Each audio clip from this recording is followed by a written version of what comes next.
চায়নার একজন ক্যান্সারে আক্রান্ত রোগী ব্যাগ ভর্তি টাকা নিয়ে হসপিটালে আসেন এবং কর্তব্যরত ডাক্তারকে তার জীবন রক্ষা করতে বলেন।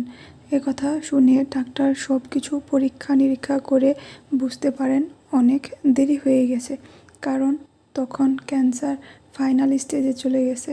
তো একথা শুনে রোগী অনেক হতাশ এবং রেগে গেলেন।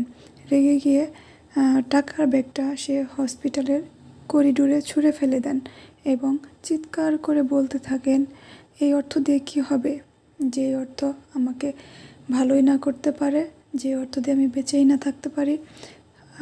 জীবনে বেঁচে থাকতে গেলে টাকার প্রয়োজন অপরিসীম, কিন্তু নিজের স্বাস্থ্য খারাপ করে টাকা উপার্জন করা কোনো বুদ্ধিমানের কাজ নয়। অতএব আমরা আমাদের নিজেদের দিকে খেয়াল রাখবো এবং হালাল পথে উপার্জন করব।